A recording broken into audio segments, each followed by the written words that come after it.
biara the beba ni abekwa the beka no am call ye no Asantehemaa North America New York, New Jersey, Washington DC, Cincinnati, Chicago, Dallas, Denver,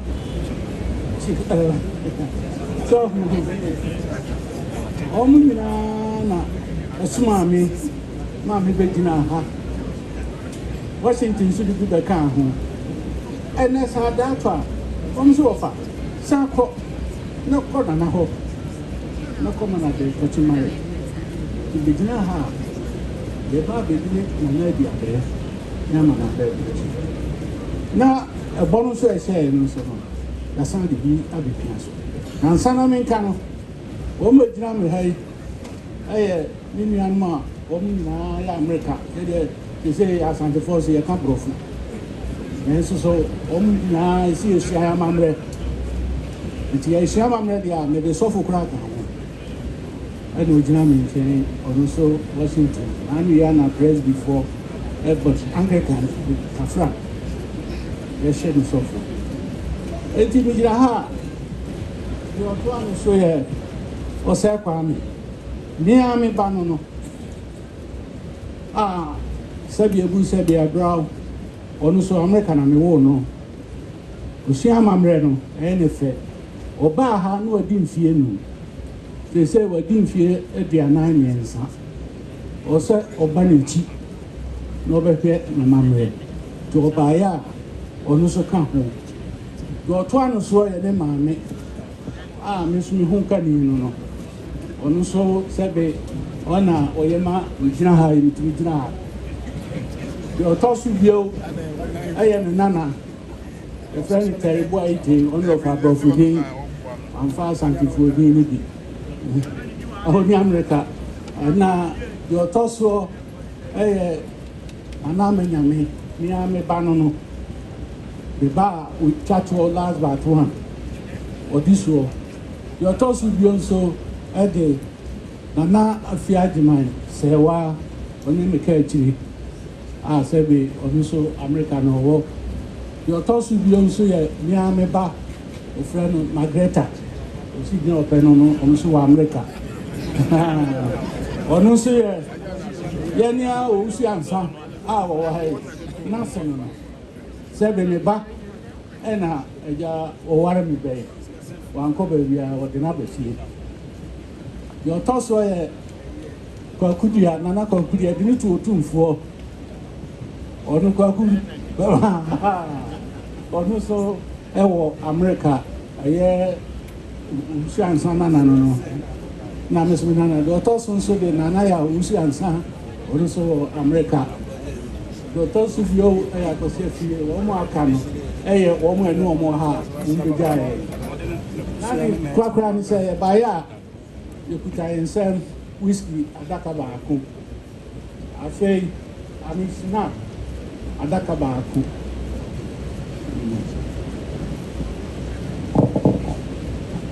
Otumfuo bomu adie. Ana Asantehemaa bomu adie.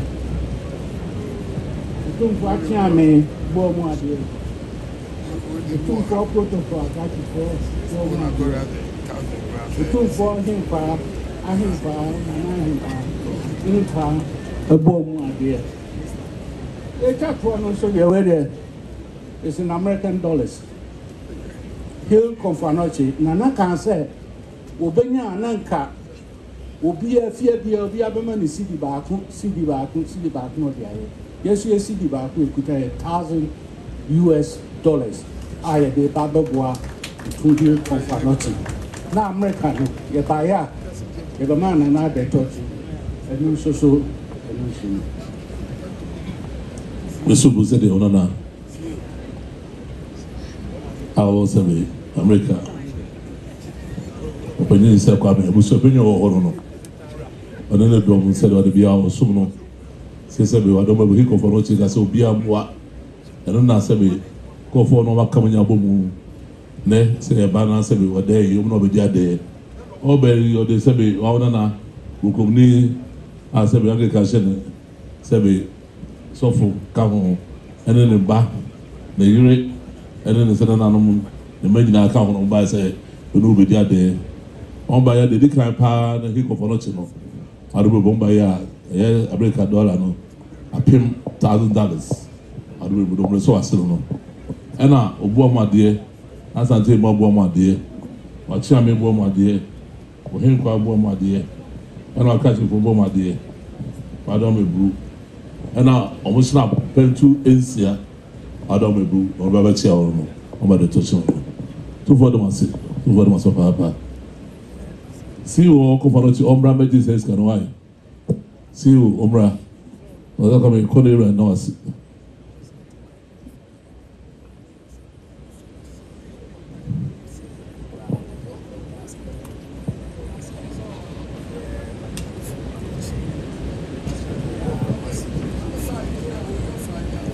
I don't know, but I know you come and come up and so no.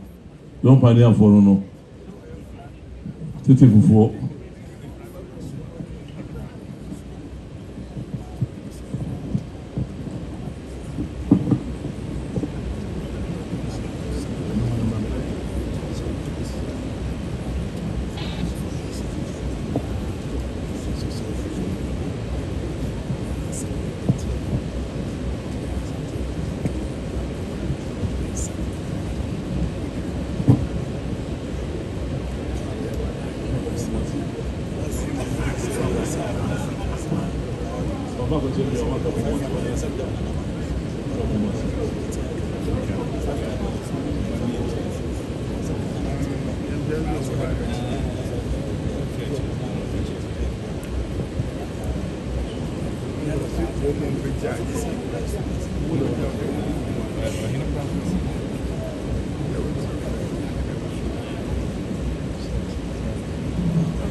Pastor to cut out also now.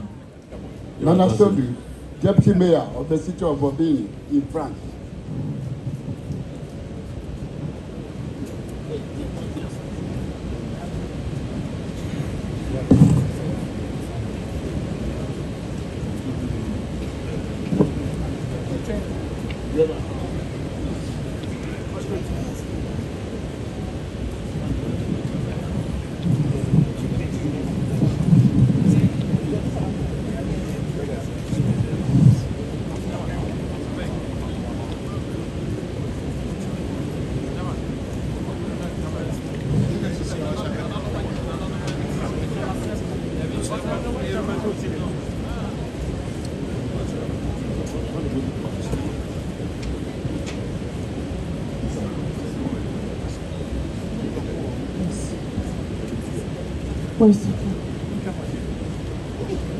Otumfuo chiming. Your Majesty, King of Kings of the Ashanti Kingdom, King of Kings, Otumfuo, Asantehene, Your Majesties, Honorables, Nananom, ladies and gentlemen, it is with immense honor, joy, great emotion, and profound respect that I address you today. I'm here as Deputy Mayor of the city of Bobigny, which is in France. I also stand here with the support of young leaders from UNESCO Network. I have the honor of being accompanied by young people from the Bomoyi Association, a non-profit organization for whom this visit represents far more than just a simple trip. It is a trip into Ashanti culture and encounter with a people proud of the history, traditions, and values in our motherland. We have come to discover, to learn, to listen, and to forge bonds. For we are convinced that understanding one another is the first step towards lasting friendship. Being received by Your Majesty today is a tremendous, unforgettable privilege. I fully understand and I fully appreciate the honor being bestowed upon us, and I thank you most sincerely. I hope this meeting will mark the beginning of cooperation between cities of Bobigny and Kumasi. I hope this meeting will deeply forge partnerships and collaboration between Ghana and France. We wish to develop cultural and educational exchanges as well as economic ones so that our young people and our populations can learn from one another. Why not envision in time a genuine twinning arrangement between our communities? I deeply believe that our differences are a source of richness and that our stories, however geographically distant, come and can come together around the values of respect, the passing on of heritage and partnership and fraternity. Yesterday, I was warmly welcomed, I was warmly entertained with my delegation by Odehono Otri Kusi Ntrama II, Paramount Chief of Esumeja. Thank you for such a warm welcome. I hope this day marks the first chapter of a wonderful story between France and Ghana. And also, I brought some gifts, some donation to support the King's Foundation. And also, I brought small gift to show my deepest appreciation to our King, the King of Kings.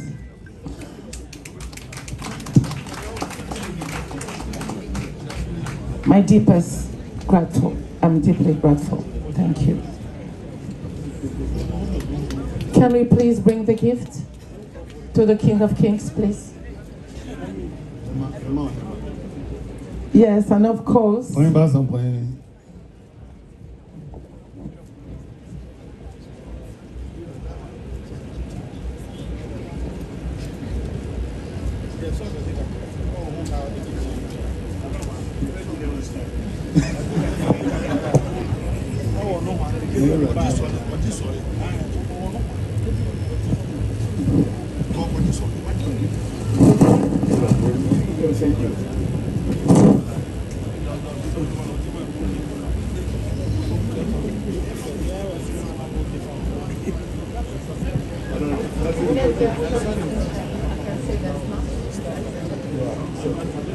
Mira Adaroma, Onana Nui, or say Adaroma move to France, a Brichimem, could be a friend of Bomini, one on Nene, Sabi Miro, our Daumano.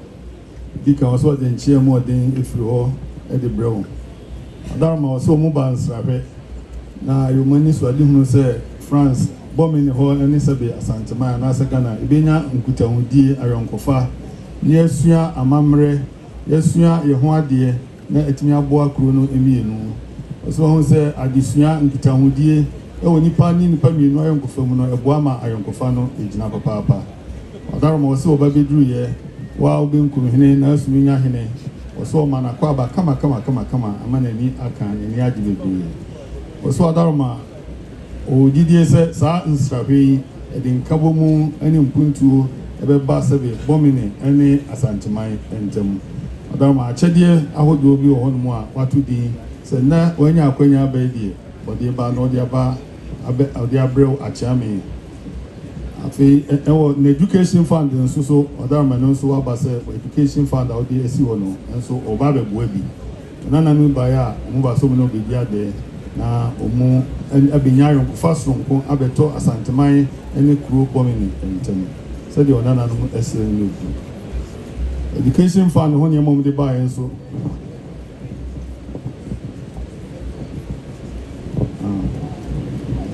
Who are the mayor, ma'am? The deputy mayor. Oh, okay. Mayor, Kumasi Mayor, Bry.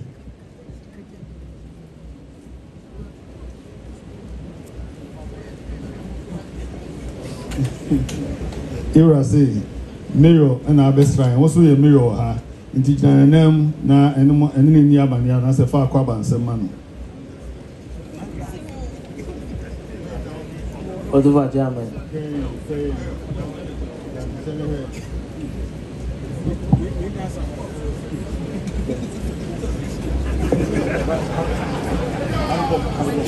Otumfuo German. On behalf of His Majesty and a group of people of Kumasi and Asantehemaa, we extend our warmest welcome to the Deputy Mayor, the city of Otumfuo, France. Kumasi is where Ghana happens. It is the cultural citadel of this country. It is the city where Ghana's potential really is unmet. The city of Kumasi is ever ready to partner with your city for us to enjoy mutual benefit. So on behalf of the King, we welcome you to our city and we stand ready to work together for our mutual benefit. You're very much welcome.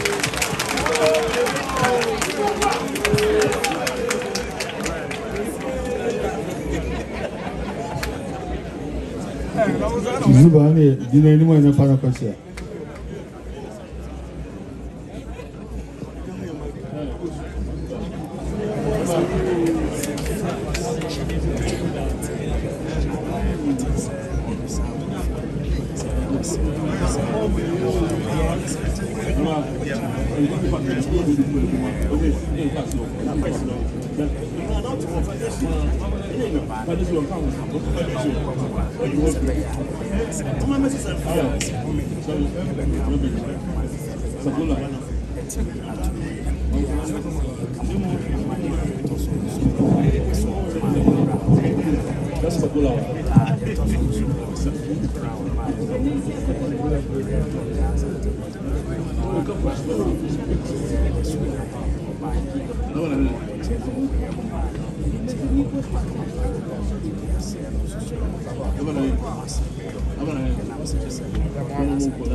President of Toronto, Canada. Akwasidae Kua, Canada. President, Toronto.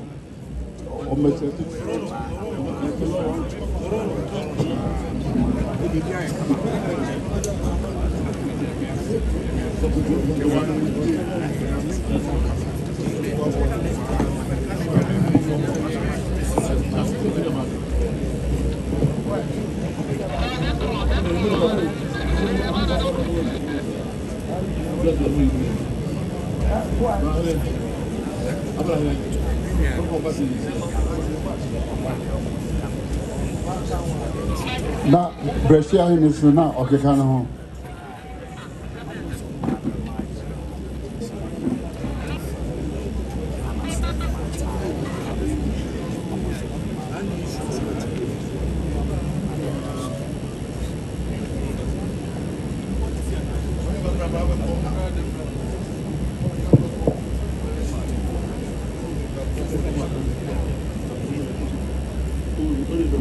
Otumfuo achiami. Me amijina hai medinde kwabna Asantehene. Me papa ne kane dabehene boa basada behene na Asantehene. Ono na odi MP ewo kwabre 1996 to 2004. Ene me baha Okapeman ye work Toronto. Okapemfo womo a president enemy. Ye busia penny Okofo Esiama and the 2 yen na ba Toronto no Ebamana Akwaba. I'm a buyer no me name Mehemia and a buyer. Na who me wafa na Asantehene. And he me can hose ye baby na se yankambia na yenka ho. Enti nana eba ye no na me so bi ese meba fie na meba ye mano akwaba no me de aba tiena meba ha ye me ene akosichire o kam no de ba ha if you no saka wo no kwabre enti meba ya na nana sema obasha me she na me bedi so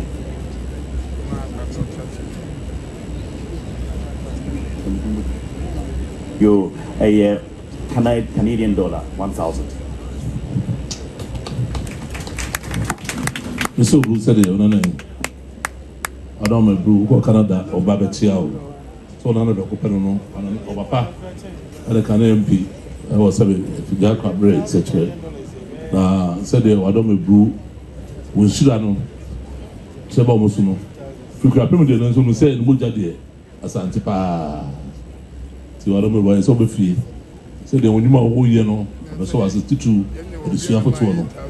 And then there on no, I will say a bat, never chill. The men bring the Nabi Titia, my son. So by a candidate, I know, Musicano, a pim, I don't want to be swaston, no. You know, would you, I don't know. Two for what's it. If I say, what's it? I tell you, it's never an oba. That's it. Watch your papa. Call it for what's it.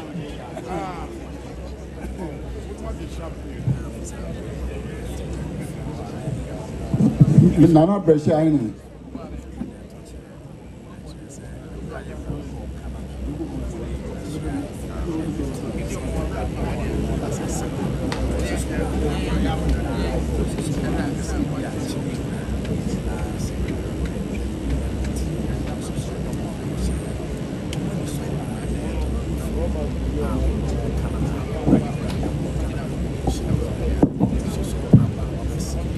Wafo Adaromedu, Ijaha, and Yedi Bafufubia, a Gabin Ahenana, Ena Yaba, Sir, Ibi Ira, it is Beme Casa Mafo, no Akasama. Amen. Okay. Free high, almost free high. Wafo Ebaya, incredible Libya. I had the fire, why am I? And you better not see it. Yeah, Srebo fabric, Congo Srebo, and Ma, a Jen and Ma, Kofi and Fima, Dabian Henana, and Ma, and any Eba, and Ebi Ira, yes, Seda, any Demano. So why ye, she and Munyam can see, or did I him a child review, a dear Diamay. Yeah, no. They said the man who the minka. Peter Bonku the Bilifa. Then I am Yabedia. And he has dark and sick senior, the baby Ura. The Briar, you incredibly dear Snap Adakabako. Abramponsa Adakabako. Patusia, now why Adakami, you know. Why, Papa, no? Yeah, it's sure a good. And it's Adakabi. The Bafia Bayani and no Asantehene. The so was said it. Wawakura, say name. Asantehene. Also, who said, no, you know, Hanumwa. They said, we can almost say, Unyanum Namba. Ah, yes, we have been an anum. Omnidru has said, and I know the channel I want to be you, and William Shah would this say, might be a cow woman. And I was saying, and now could they consider also not there's like a Samu.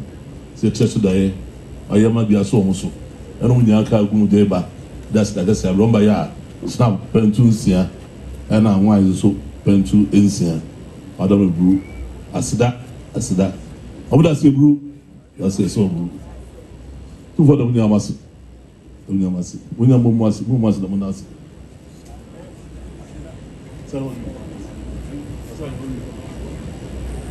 Oh, Nakra, never coming in. Not Atlanta, as a student in Dom, so dear, why?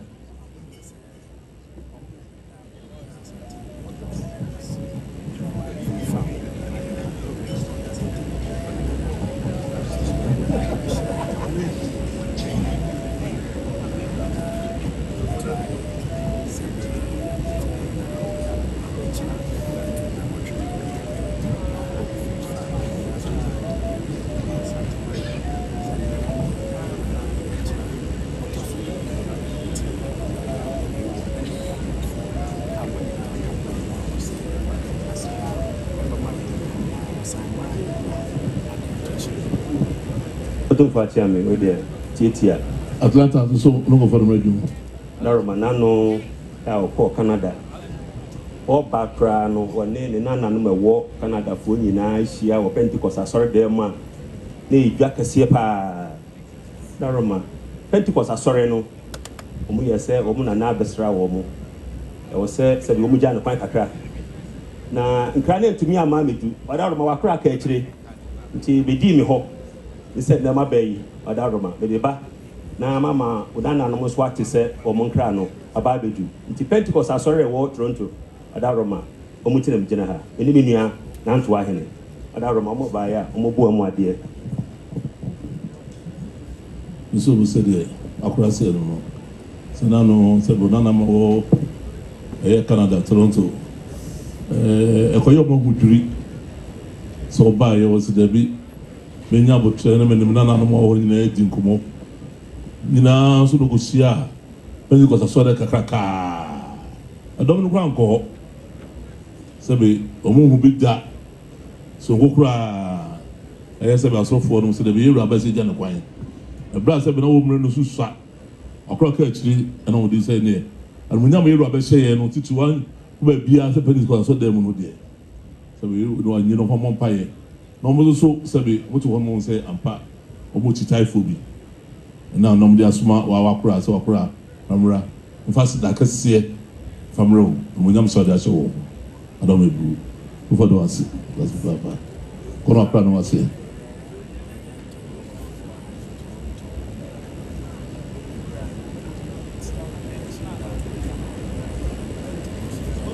no am kobi adom ebu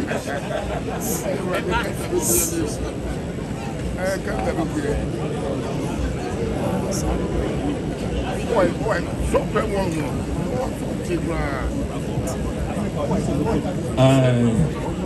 No, Asanta.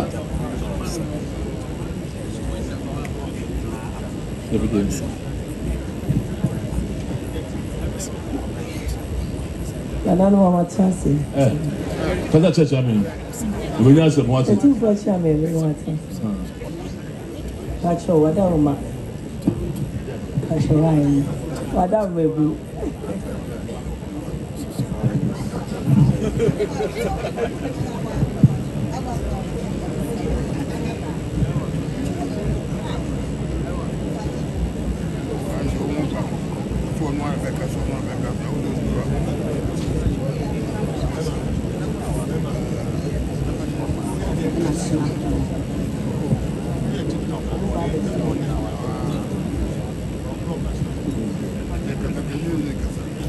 Naturally, with him, I said, you're right. Say, oh, no, nobody pay for you. No, one, nana. Say, any one kind. Now, doctor is okra also, say, a white also, if I want to ever. Now, say, I know when I'm saying, right, the share 9 man. Also, we don't you and never see no money in the idea there. And don't buy, was the vision and say, right now, say, if I saw no cost, I was in the council. Makocha na ima se ba beche yura masa da nasi omo de osu ya daka adua nan omo ko na ima adua se adua no so ebre yura national pentu omo da yura se no Adam Bru said about for sin so Adama hu na me wo ha enye bone Adama wa na yi Adam for doctor oni na one crime ni na mfo akai Adama ni munyama wo de share na hima no say ayo mo fe omo hu ni omo nye no no mo ba say na de omo ntimi ntina omo be ma na hima ni tinkwa no mai na doye to mo firi ho no mo say da bi if na hima wo de say to aso nye be chi ewura nye me ewura so doye dum no be dia de omo ba ya mo so mo krom sam roni sapantu insu ahodoe na ye aduanan white house Adama no na doctor e okra iframa na neba say eye aduanan mu aduonu akoma nan ma no de aduonu so Adama e be soma ha omo ba ya dum no be dia de ni lebu Otumfuo da masi papa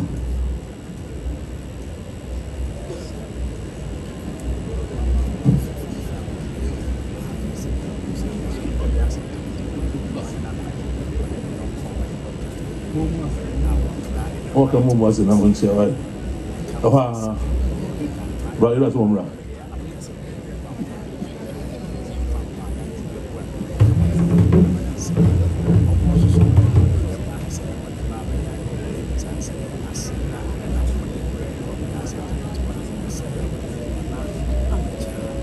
what was it?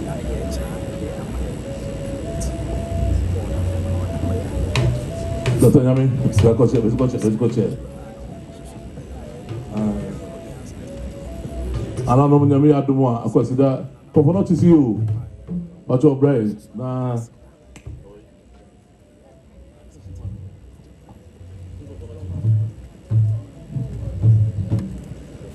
I don't know when Yami had the one that you are not sending. Now you run Yami had the one, you know, with the America, for us to suffer so one on when Yami Akwasidae.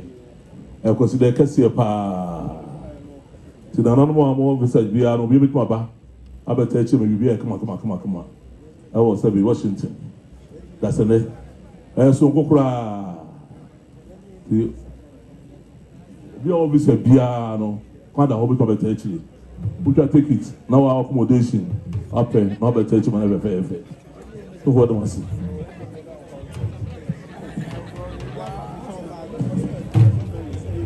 Watch out.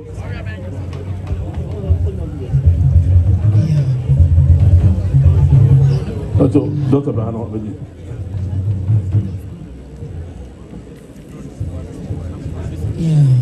I don't know if someone young Cornell you want to answer. I don't know. So the Russell was in there at there about the baby there. But then, son, I see this here start up.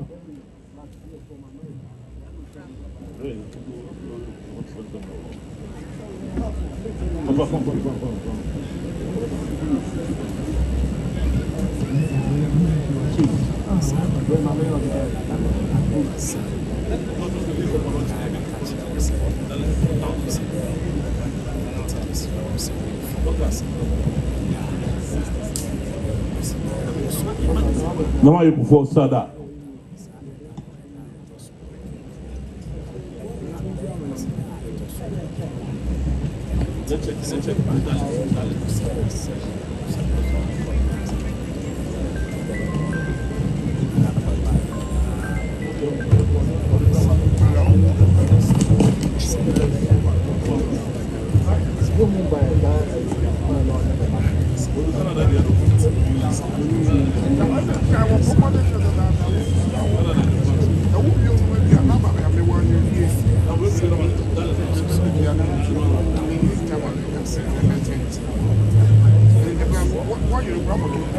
Chidom.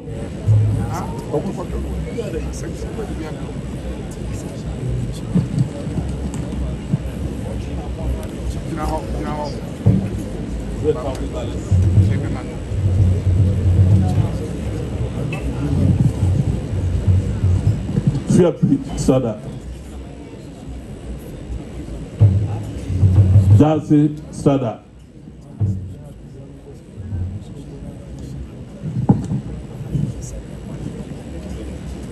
Asantehema Pentu. I just see a man Mema Pentu 4.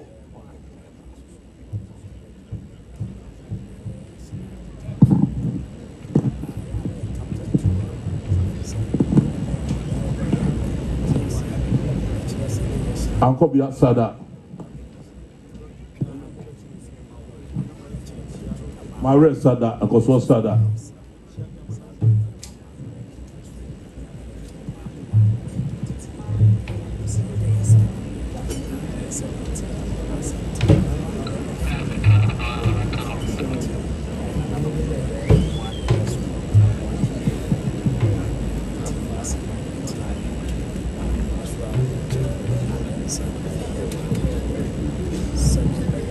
Otumfuo Sada.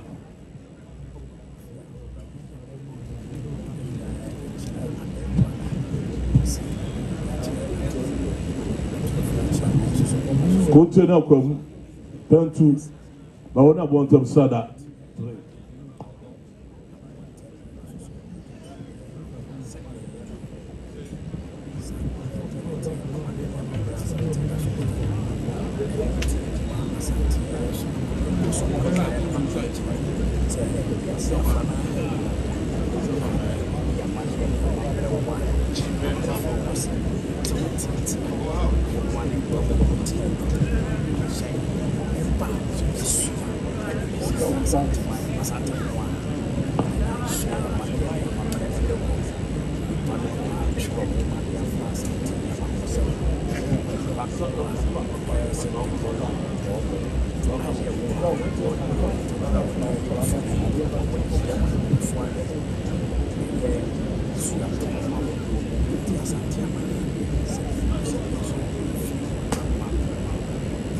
Kumasi ni fa sada, adontin sada, bekum sada.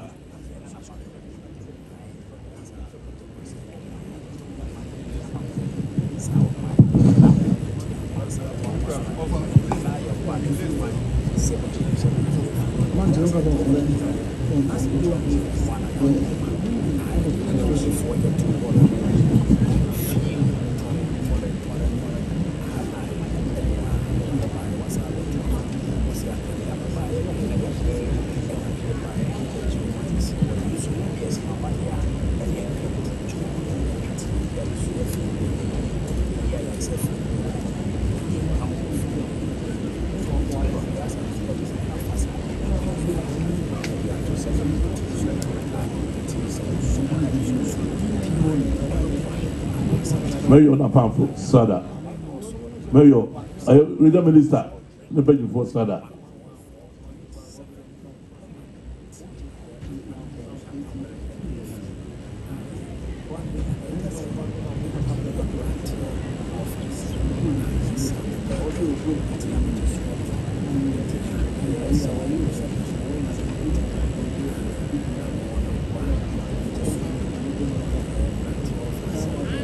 The powerful sada. And then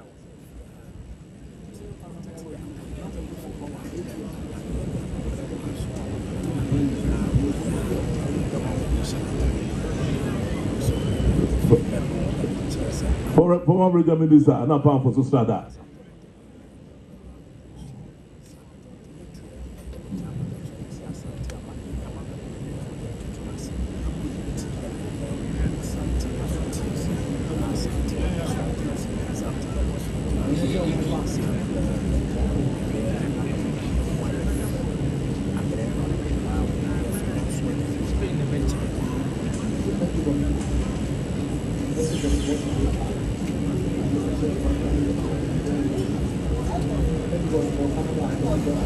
I don't know. You're dancing, I see. That's a brew. Was that you want to say? Was again? What plus and what could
seven sunny major Mafia.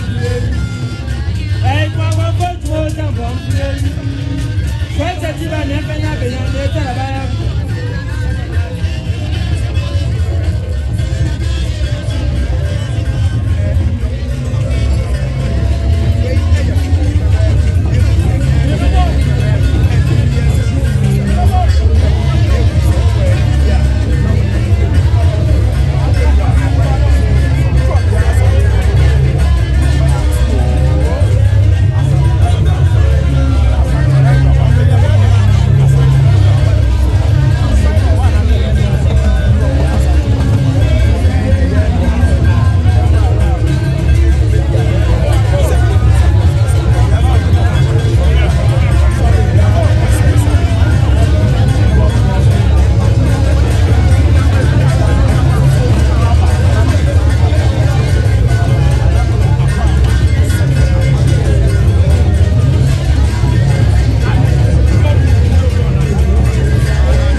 kind of to come. And I will so quite.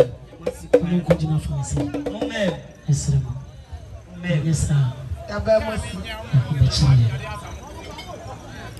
Yes, sir. I'm just speaking now. Any family. A man of a Muso, Mati, Muso Quemo.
No Jago, and I yes, sir. I bet you be by a dear. The way I know I am. Yeah.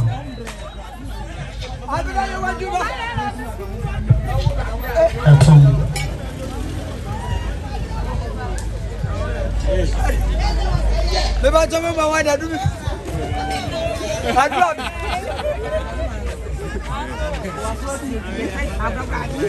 Bisu ata fe na be so su.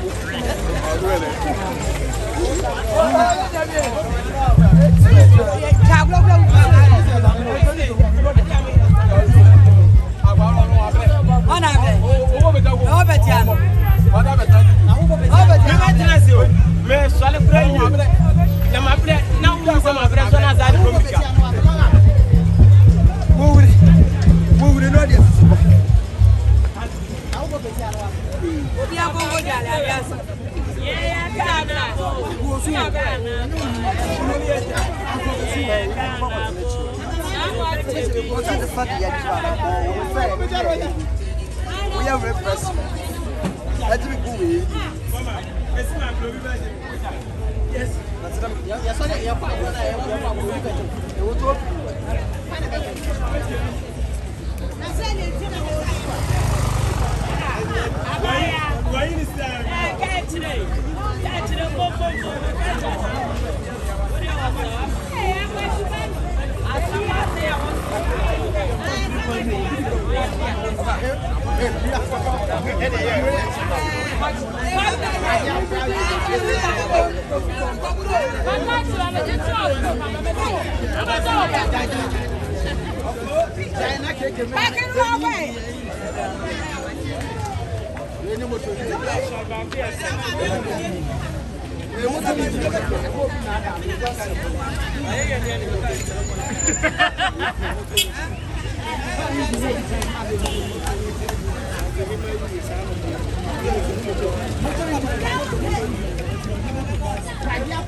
Calvin.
Kalai mami jai, hey. Uso mama na ibe kakum.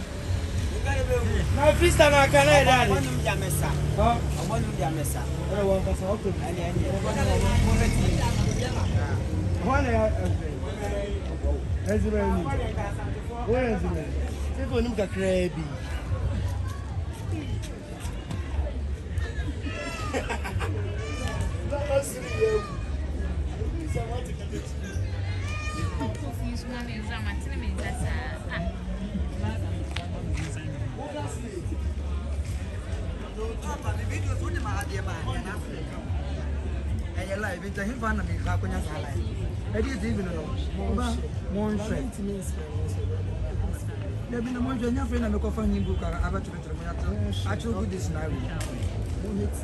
And I'm a TikTok handle, so and it's more share.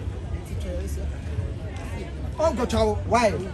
Oh, chow, why? I tell you, I said you what on. Oh, chow. Oh, guys, now you see what on one of the open mobile after. I didn't have something.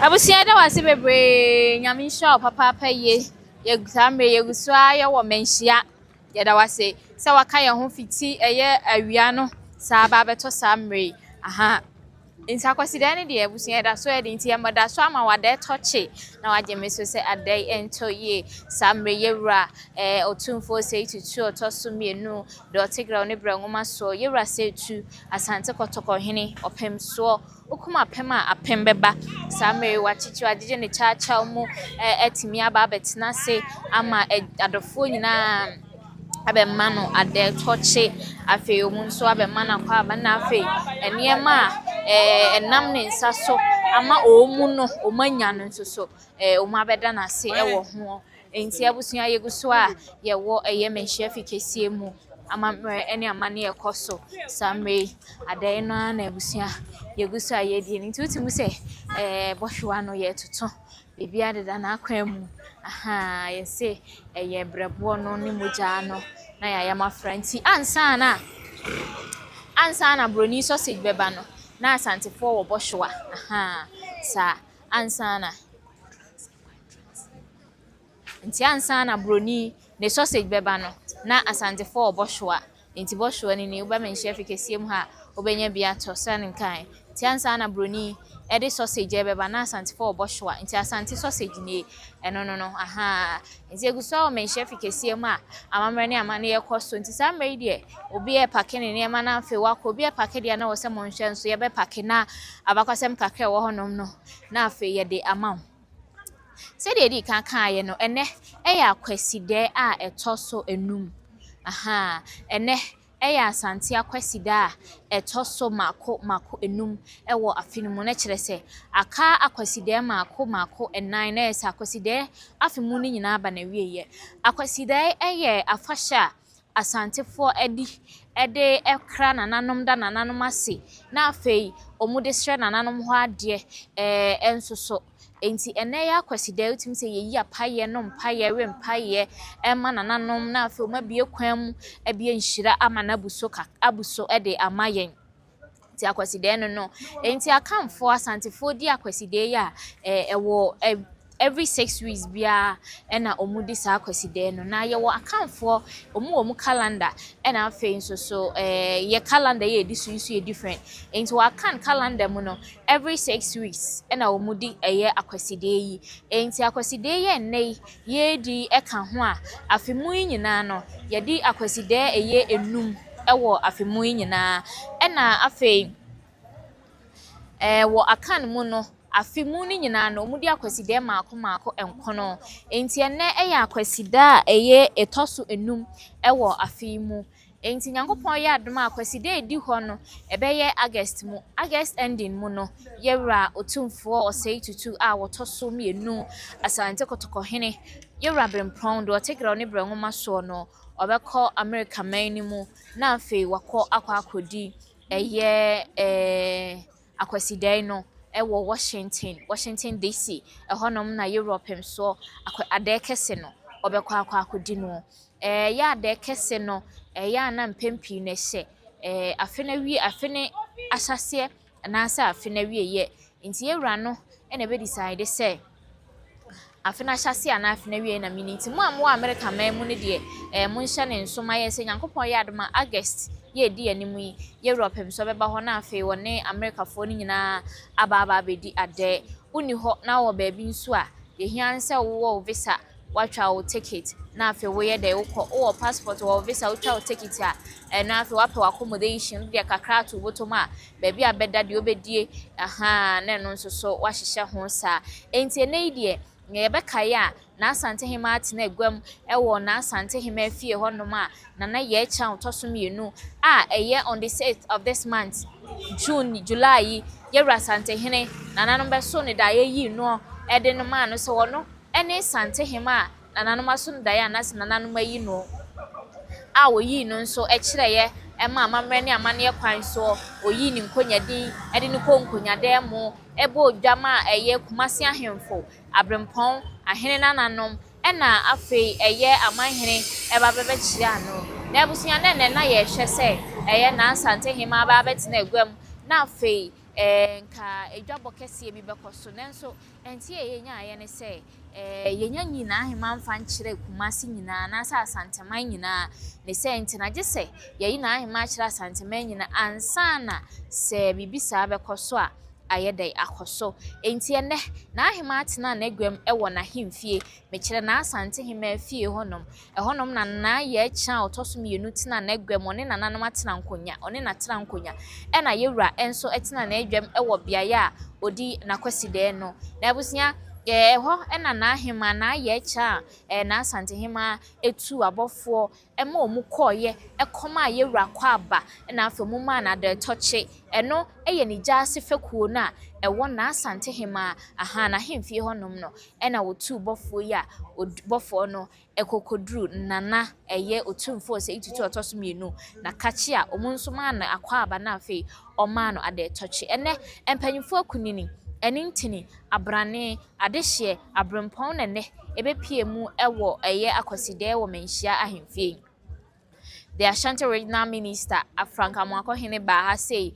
ɛna afei Kinzuba ɔno nso ɛyɛ Kumasi Mayor Baha municipal military mpanyinfoɔ opanyin kɛse ɔno nso da ɛyɛ prisons office nano opanyin kɛse ɔno nso da immigration office nano Kumasi Asantehema masem na make you nti security services mpanyinfoɔ ni nyinaa etimi ba bepie mu former regional minister enso by Simon Osemens onso ne ho kanni eba ye fefefe kama na afi ono nso ne mpanyimfo ne ho kanni ne mpanyimfo na afi bi mo akeka ho andi apia ko bia na ono nso chairman wontumi ne lawyer ono nso eba be pm ewa happy enti yeka se ye ka ade bechi asan ye aha enipa pi na na eba na nan macha nkonya de ne obwa ye Europem so betina na egwem ye na na kantankranchi enso eba betina na egwem antoa hene mi ho no na na sa wansa mi ho no chesa ahemfofo ne de dodo na aba ma review se enne na ye dwabo kakra ka bia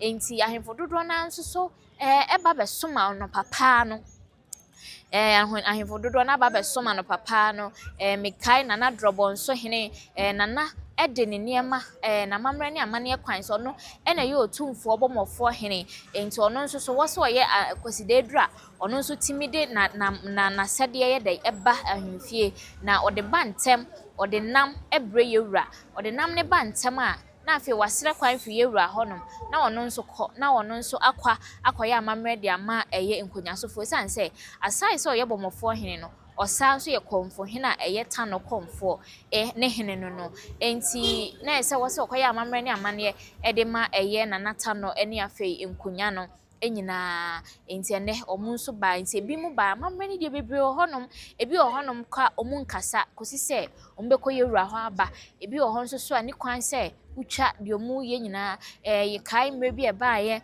na ebi mu de enam ye catfish na catfish na husuo no enye de ye ana ye hunu na ase ekunu wi ni bia ena catfish ni hunsuo na omusade free honom de baaye no nso ahosuo no enso enye de nsu a wadaro ma sebi eye ana ye hunu ni bia da se ye ana enwanwa ne danso na abakosem kire se eno ene sebi enam a ye Europem so de eye aduane edi ana se owe na se no nso mu de bana ye se enam ni hunu ye wura na kire se wa show sign bia ma ye wura hunu se ampa ne bosom na ye de aba ne honom ampa nti abusia menhia de ba yesia ne ma bebre ye yi ne ma bebre ye mi hunu ambakwasem ne eye ensem a ehintasem efa eye asante ho ene ye nyina ye ba menhia ahemfie no ye behunu se enkrofo bi ate ekuo bi a ye friend se eye asu eye Ashanti Student Union enye nkrofuko bi ase wona wo wosuapom Mitchell University no omu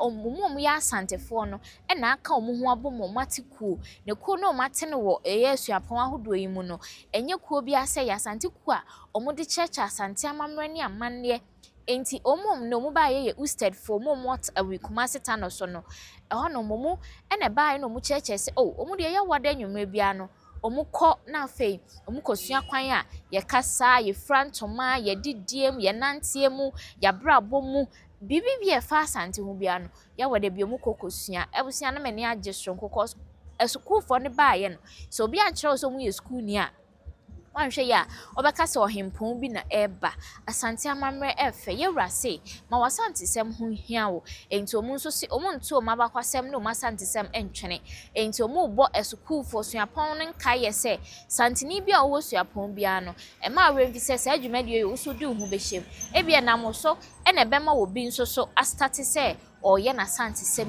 yie abusia enne ye wie ye na esade ye ni chem na Asantehemaa fie honom na sesi ye free a yabetina ahembobo ano no honom na chese eye nana Asantehemaa Heliman me kire Heliman ye obi a ohwe edwaso aha ono nso so edi asa kire se nani so esanse ade a na Asantehemaa yama no no nani so dodo eye nani hohoahoa na nani gibebre se na ye kya otoso mienu na daroma na omedi ade no suban ne ya na oda na di no na ono kra ya na ye ne nwanwa na wabedi ade de ho se yes ni ana otie no obekoso ayesa ama chese ade sonko kra ye de asabem nti abusia ene de enye ize wo menhia fikesie mu ha sei bibia ye kama enyom kro ne nso de oboa ene eketeni nso de ejayo na ese ene fontom from ni twagu ene yewura pagya ni mu na wo chia no drum so na wo chia me na wo sie gume na wosie gume na mhu say yes me kai my back wo chia no de nsa afana ni mafana nam se kai hwa gye nhira no e de ko ebusia na efe na akonno eyewurase ye ma ya Asante sem so hia ososo ba bia wo bia ma wamamre no amane ho hia wo bo kuro ni ho dawuro bo wamamre ho dawuro ma ye hunu se wo ye santini wo ye bunu ni wo ye wei wo ye dagombani wo ye eweni we are frafrani oh Suziet oh UK baby am obi am chia Suziet ye brekum ni ene ye ko school man ye brekum mi ono be kan bono no fefefe kama na ne brekum sem hu hia no enti adan wada na brekum hima babeye ene nana krobia asante ebeye nsuaye wo ha se na nani age stronko kwan so ai Suziet wa wontafo mema wafiri mu nso awrade nhira papa paye enti abusua eno no enti nyame ya adoma yesi enche yebekọ brekum na afei eno nso coronation ye de aba abesom mesro so nya subscribe ya fansabo subscribe atem ne so mame na afei wo de wadwe ntwa to comment section wo na wa share video amodofo bi anya bi ahye abusua ye ne som dodo yada mase bebre seda ne da nyina mo kam nhwe tv ya ye kraje yensem awrade nhira mo pa awrade ntine ni mo nkyerɛ mo bibia mu yiskato data bi awrade onhye mo anemu mo hwe tv ye ne som dodo wadaroma unya subscribe ya na do sabo subscribe atem so dia mame na afi wo do wadwe nhwe na to no wa share video no ama wodofo bi anya bi ahwe se de tie pepepe abusia mo somfo na najwa me ne kwa me na ye ba me hye fikesiem ye ba anopa eye no nwoche yeba no pa eye no nwotwe ene yeba menhye fikese mu a yebeboaboa nsem a ekọọso nyina ewa hase ya yede eba besom mo no enti ene se wo hwe ade Akwasidae wo menhye fikese mu a na wadaroma eye mu nhwe tv wadaroma na ye wo so unkanko wo contribution ena ama ya bedu sa pempen so we say enti se ne metisumu na ntuntum di mitiri so ahrusi a wadaroma na ye wo hudo enti na metia ye dododo nyankopɔ wo nhwamo ye da mase bebre nyame nhwamo abusia enjoy the atmosphere.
vacation, both my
Favorite animal. Hey. Oh yeah. Sorry. It's me now. Okay.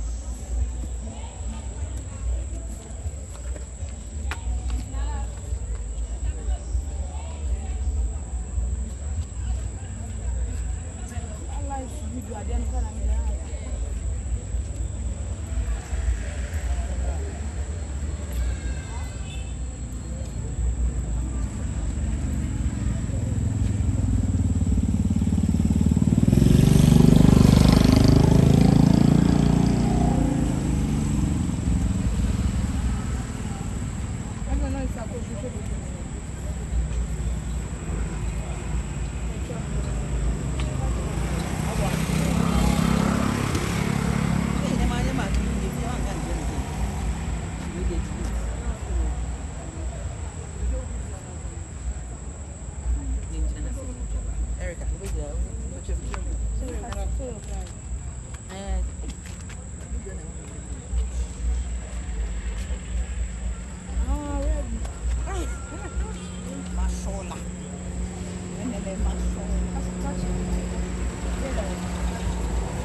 Flashlights, I don't call my age. I don't use flashlights.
Hey, look at you.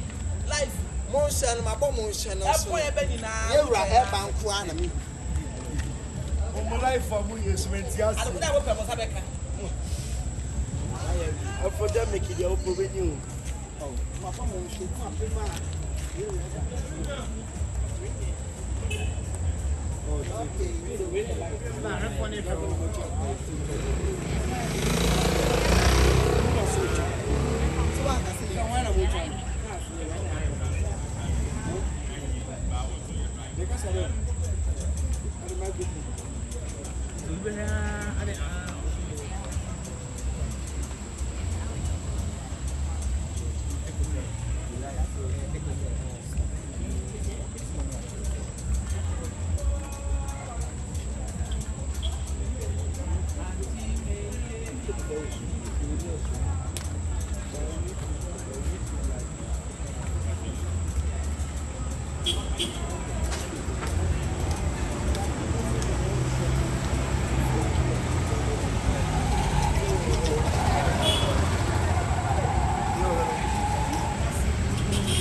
Hey, I'm not watching it, no.